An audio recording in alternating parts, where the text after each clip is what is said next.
I'll sit with that. I'll think that through. I'll feel all of that. Mm-hmm. And when it happens, I'm like, all right, I was already there. It's done. Obviously, there's more trauma to get through, but it prepares me for the situation, and then I just roll with it. Definitely dialing in on trying to make that process better. Yeah. But that's just what I've been doing, man. It's been pretty good because honestly, when life actually happens, it's really usually never that bad.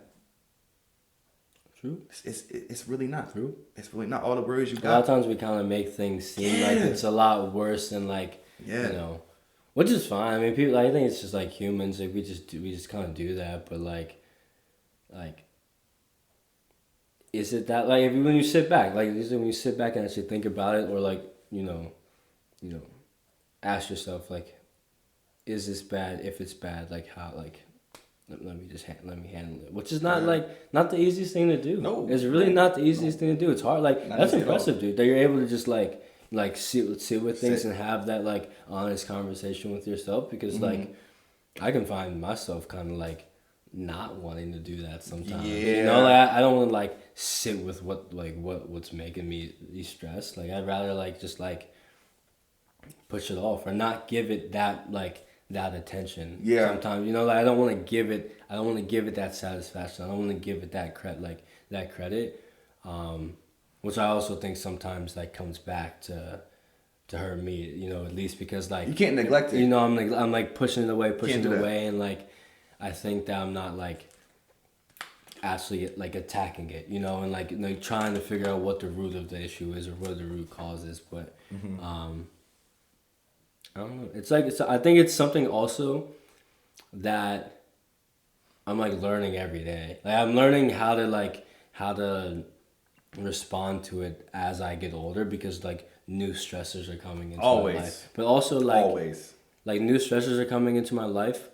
But as I get older and like more knowledgeable, it's like kind of gets easier to kind of like handle the stressors that were like in the this all the stuff in the past doesn't seem like as like it's so light, bro. This doesn't really seem like so like having that mentality with like when new stressors come up, I'm like, oh wait, I can handle this. It's not that deep. Like and like honestly, like being 22 years like how much stress am I really like I woke up today, dude. Like that's you know.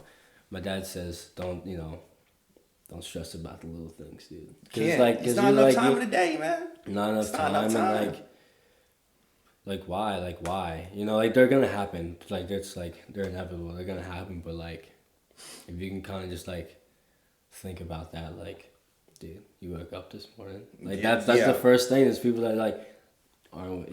I think there's two sides to it though, because I was talking to this one girl and. I was talking about my problems and I was just telling her like, my problems really aren't that bad, you know, because I understand there's children waking up in Syria. Like, they are going through bombs. Like, they can walk out the crib. Just walk out the crib. Boom, you're dead. Like that's a problem. Like to me, that's why I understand if someone wants to give up. If you live in a country like that, if we live in Afghanistan right now, that's an issue.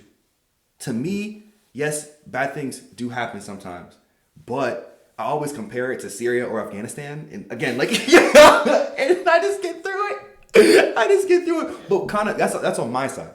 On the other side, what she was trying to explain to me, because two things can be true at one time. I think the smartest people can understand two different ideas and put that in their head and kind of find a way to navigate. Yeah. She was saying, your problems are still real, though. Yeah. And they still matter. That's big. And I think that's what I'm lacking, you know, because I always go to the extreme. Like, well, if someone else can get through the trenches and why can't I? It gets to the point that can get a little bit toxic. Like it can. So I don't know. That's all I have for that. No, that's what I was saying. That's what I was trying to say. Like okay, like you do also have to like validate your own like if you're feeling something, you're feeling it. Like you have to validate that, and you can't push it off to the side as if like because I'm not going through this extreme. That I shouldn't be upset about that. Like that's I don't think that's a good way to kind of like attack stress. Like you do need to like validate how you're feeling because I think that helps you work through it when you're ready. Like you said, when you're ready. Like, so I think for me it's like I'm so anti-soft. Like that super validation thing. You know those dudes. Yeah. Like them dudes like, my shoes are untied. You know dudes that are like that? Yo, with their shoes on. Like my shoes were untied. I tripped. My cereal's too soggy. Oh, my day sucks. And then, but like, it sounds stupid because it is stupid. But if you let those little things, I stubbed my toe, it can spiral, bro. And that one little thing can turn another little thing. Yeah. A little thing can turn another thing. And to me, I can't stand when people do that. So that's why I'm so on the other side and still trying to wean my way back to just, okay, we can be a little normal today and accept the flaws of the day. But I'm like, I don't know, I'm on positivity crack. Yeah. Like, every day's a good day. Man, Maybe not, Ken. This man's so anti-soft. I'm so anti that, dude. It's crazy. Anti-soft. That's crazy.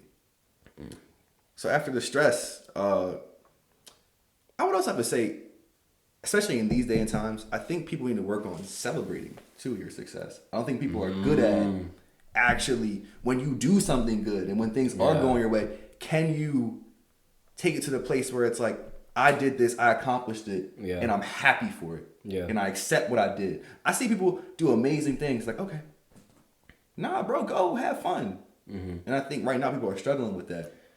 How do you usually celebrate when your wins?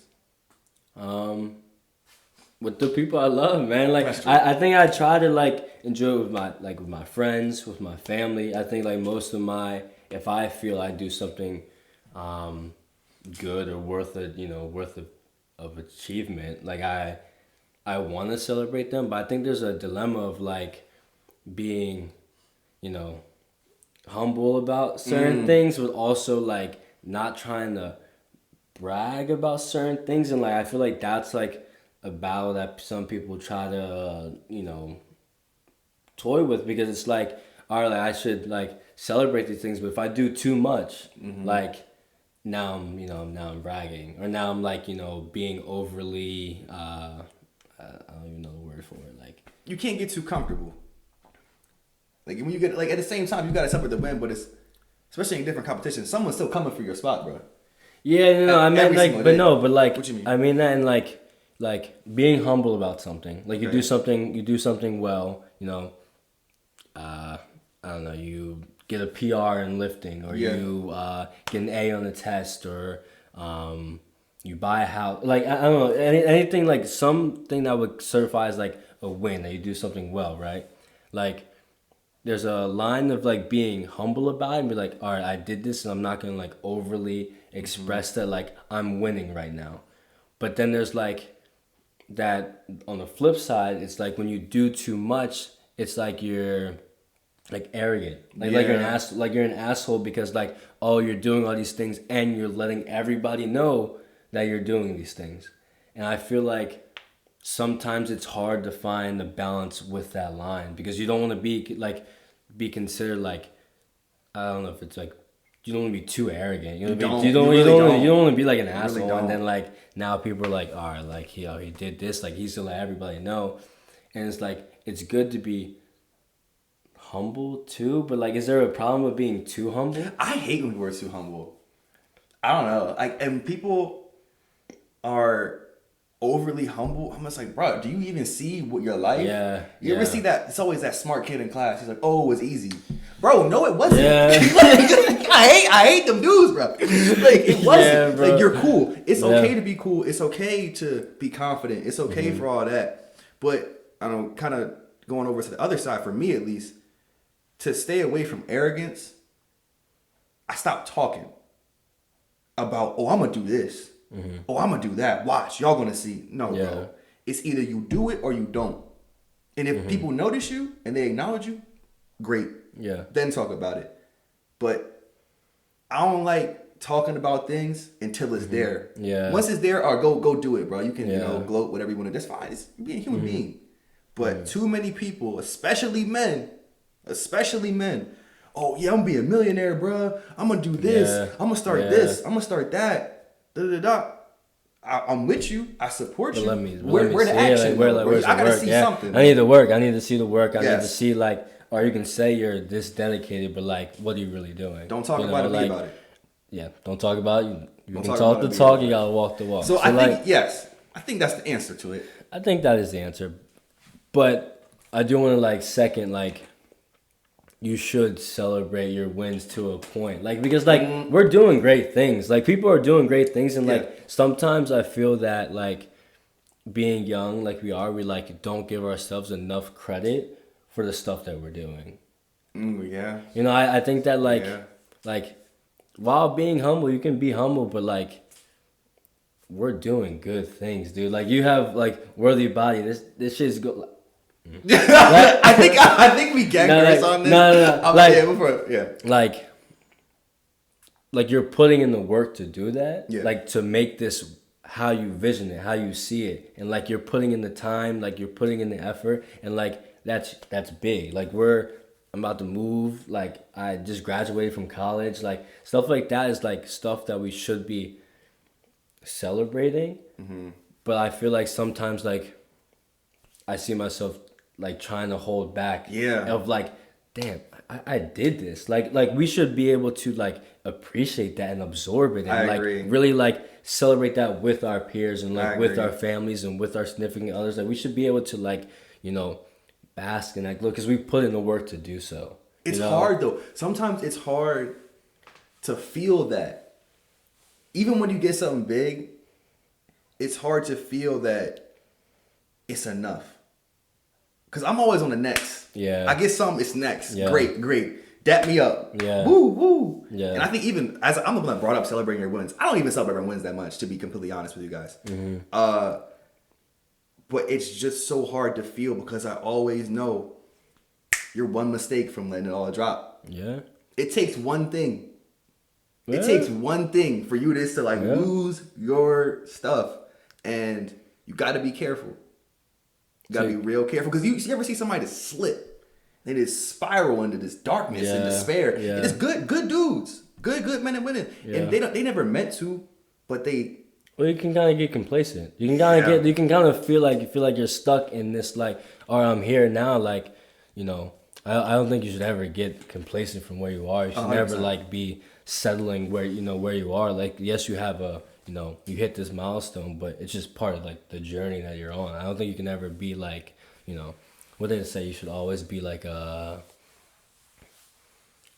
thing with knowledge, like where you just like you should always be absorbing knowledge, always be like an open book for knowledge or something of that We get sort. where Yeah, you're going with this. like I got you. I think that like it all goes downhill when you become complacent at the place that you are. Like I feel like you should always be kind of like chasing what you want. So For sure. And I think kind of what's helped me to get a little bit of balance, it's like I don't always have to get better in the same thing. okay. So even when it comes to fitness, maybe I didn't have a good lift that day. Oh, I'm not getting better. I suck. No, that's not true. What can I get better at though? Can I read a book? Can I meditate? Can I learn about editing videos? Yeah. There's always something to get better at. Can I be a better friend? Can I be more present with my parents, my peers? There's always something to say, I can do that. You can accomplish something every single day. Yeah. And obviously you're not going to get better at everything at the same pace. So even if I take an L, I'm going to get me a W somewhere else though. I'm going to at least clean my room. Yeah. At least. Yeah. At least I can do that. Have you watched the You Yeah. know exactly what video I'm about to talk about? I do. To make your bed, John. That's good. Yeah, I Do you watched remember- that. Do you know the video? Do you know it? Yeah, he was the commencement speaker for the Okay. like Texas, A&M or one of the Texas schools of Naval Commanders. But like I watched that the other day, and like something as simple as that is making your bed in the morning, dude. It's like, I mean, that's kind of like separate from like I guess getting better at something, but like getting a win. Like if you're talking about like just getting a win, like you can start with one every single day. Yeah. And like it's something so small, just like make your bed in the morning, and What I'm trying to do, and I'm not consistent with this. I'm gonna keep it real with y'all 100% of the time. But I was having a terrible morning. It really wasn't terrible, but first thing I did, my first mistake, I looked at my phone. The first thing, Yeah. 7 a.m. And then I see comments. I get back to most comments on TikTok, Instagram, and this dude's coming for my throat. It's coming for me, getting all racist in the morning. Don't get racist with me in the morning, bro. I just woke up. Morning, in the morning, I can take that's not it. the first thing on the lay out. Something. First thing, my eyes. Your patience, bro. And I'm just like it's fuming in the morning, and. Like on one of your comments on like TikTok or Instagram, just it was one of the joints. I can't remember which one it was. It was one of them joints. But I was sick, bro. And I put the phone away. Well, I kept it on me, and I played a motivational video from Les Brown. Okay. And I said I can't start like this. Mm-hmm. So, and I listened to the video. If anyone has listened to Les Brown, just go on YouTube, look at his stuff. Some of it's on Spotify too. Amazing dude. He will take you to places you never thought could even happen. But after listening to that, it just gave me more confidence. It gave me a lighter soul. And it took that hate and it put it somewhere else. I didn't need that no more. Mm-hmm. So I urge everyone listening to this podcast right now, bro, do not look at your phone first. You don't know what message you're going to get. You don't know where it's going to be. I like to start my day with some control. If you're going to use your phone, don't look at the notifications. You choose what you see first. And if I'm making that decision, my day's good every single time. Every single time. Is that because you feel like you're in control of the situation? Or is it like you're preparing yourself for... Yes. Like a more, I guess, like positive lit day? Like instead of like the uncertainty of like what could be on your phone? Yeah, it could be your boss. It could be anything, you know? So I don't like that. My day got to start with something right. Something good. Something wholesome. Some meditation music. Sounds of the ocean. Oh, fantastic. It's so good, man. It's really, I usually use those to go to sleep. I think LeBron does that. Like the ocean sounds? Yeah. I'm a big fan. Like waves. Like, I mean, I love the beach. So I think like waves like always help me out. Even like, have you ever listened to like just like nature? Like just like jungle or like woods and like nature and like birds chirping and stuff like that. Like that's also really nice and calming too. I would recommend that if you I'm plugging that. That's good. Gotta plug that. Plug that. Yeah. Yeah, man. Well, honestly, I did not think this is the way the episode was gonna go. Episode 1, we did not follow the notes. We did not follow the notes. Not at all, dude. I hope you guys enjoyed it. This is my boy, Jay Carter Jr. I will leave his social media things in the description. Let me know what you guys thought. It's episode 1. You guys probably did not expect this. You probably thought it would be more fitness oriented. We will get there. Yeah. We will get there. It depends on the guest, and if it's just me, it's probably more fitness stuff. But this podcast is to help people develop, young men, make them stronger physically, mentally, spiritually, emotionally, physically, everything. That's what we do. We strengthen young men here, and we have great perspectives on different topics, and we go into them and dive in deep. Hope you guys enjoyed it. Let me know what you think in the comments, and episode 2 will be coming soon. Yeah. Yeah, close episode 1, bro. Thank you, man. It's been dope. Grab having you on, man. That was fun. That was really